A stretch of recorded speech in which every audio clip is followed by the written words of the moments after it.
तुम्हारे लिए एक बुरी खबर है। बुरी खबर? क्या?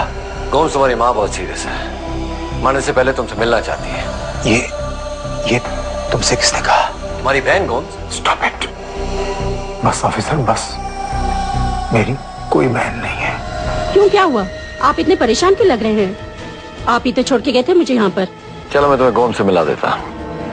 गोम्स मेरे भाई, तुम यहाँ पे छुपे थे? मैं इसे नहीं पहचानता ऑफिसर। गोम्स कैसी बातें कर रहे हैं? ये तुम्हारी बहन है मारिया, और ये खबर लेकर आई है कि तुम्हारी माँ बहुत बीमार है और मरने से पहले तुमसे मिलना चाहती है ना मारिया? ऑफिसर, मेरी कोई माँ नहीं है, मेरी कोई बहन नहीं है। मेरा भाई मुझे पहचानता नहीं है, और मेरी माँ जो उसे याद कर करके सांसें ले रही है, वो भी बहुत जल्दी दम तोड़ देगी। देखो मारे, बुरे ख्याल अपने दिमाग से निकाल कर फेंक दो। फिलहाल मुझे जाकर तुम्हारे और गोम्स के रवाना होने का इंतजाम करना है। किसी चीज की जरूरत पड़े तो मुझे फोन कर देना। अच्छा, एक बात बताइए ऑफिसर, जिस मकसद से आप गुफा में गए थे, क्या उसमें कामयाबी हासिल हुई? काफी हद तक फाला। हालांकि हर कदम पर, रास्ते के हर मोड़ पर राहुल और उसकी शैतानी ताकत ने मुझे रोकने की पूरी कोशिश की थी। मैं तो ठीक ठाक वापस लौट आया कि मेरे साथी। जानता हूं, मैं अपनी आंखों से मिस्टर मल्होत्रा का हाल देख चुका हूं। मिस्टर मल्होत्रा तो लगातार हो रहे हमलों का तनाव बर्दाश्त नहीं कर पाए। अचानक जैसे उनकी हिम्मत जवाब दे गई, वो पागल हो गए।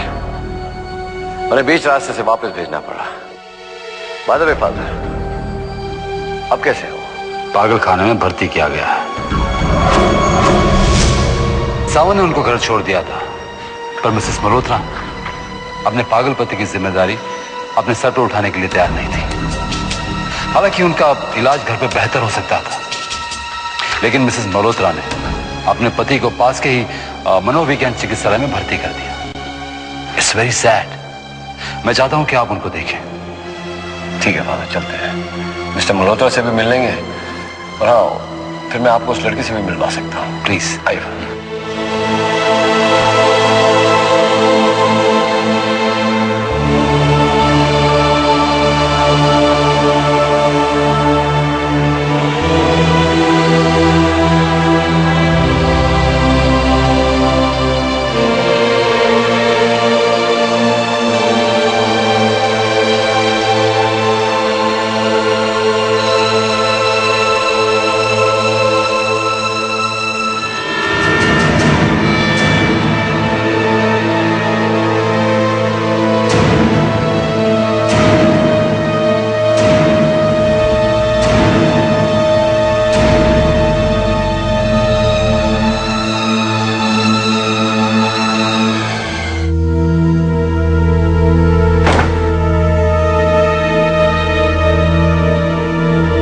मुझे बहुत दिल से प्यास लगी है, खून चाहिए।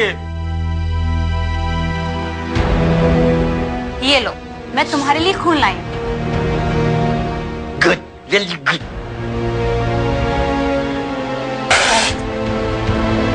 क्या हुआ?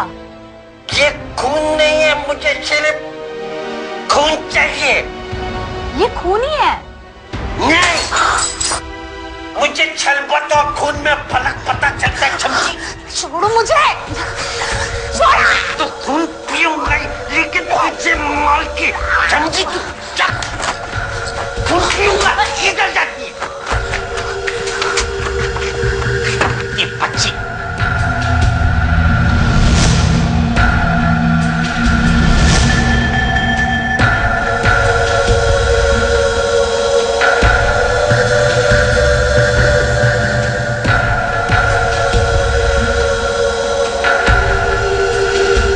क्या बात है डॉक्टर? आप इतने परेशान क्यों हैं? मैं गलत थी फादर, मैं गलत थी। आप लोगों का इस पेशेंट से मिलना ठीक नहीं है। इसके अंदर हिंसक प्रवृत्ति बहुत ही तेजी से बढ़ती जा रही है। आज तो इसने हद कर दी, इसने मुझ पर भी हमला कर दिया।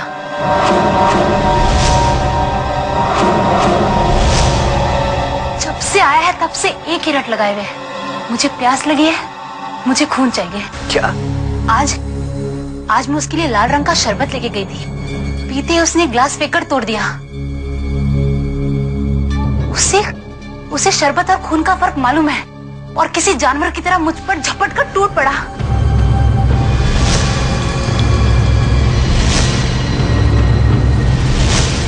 फादर, अब मैं समझा। मिस्टर मल्होत्रा ने अपना मानसिक संतुलन नहीं खोया। क्या मतलब? ये हरकत तो किसी पागल की ही है। फादर, गुफा के रास्ते में हम एक हवेली में ठहरे थे जहां कुछ बच्चे थे। इस शैतानी ताकत के नुमाइंदे थे। उनमें से एक प्यारी भोली भाली बच्ची भी थी जो दिखने में तो मासूम थी, लेकिन हर मिलने वाले से सिर्फ खून मांगती थी। उस बच्ची को मैं रास्ते में भी मिला था। कौन हो तुम? आओ मेरे पास आ बेटा। मैंने सोचा मासूम सी बच्ची है, उसे अपनी गोद में लेकर समझाने लगा। तुम मेरी गाड़ी में कैसे आई? बोलती क्यों नहीं हो कुछ? मुझे प्यास लगी है, खून चाहिए। पर पहले उसने खून मांगा, फिर अपने दांत मेरे शरीर में गाड़ दिए। मैंने फौरन उस बच्ची को अपने से अलग करके एक खाई में फेंक दिया, पर उसके जहरीले दांतों के असर से मैं बेहोश हो गया।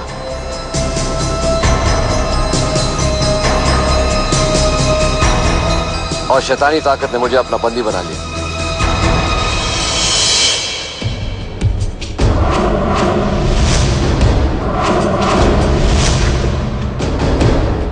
हो ना हो फादर, ये बच्ची वही है जिसने मिस्टर मल्होत्रा के शरीर में प्रवेश कर लिया। और यही कारण है फादर कि मिस्टर मल्होत्रा बच्चों जैसे व्यवहार कर रहे हैं और खून मांग रहे हैं।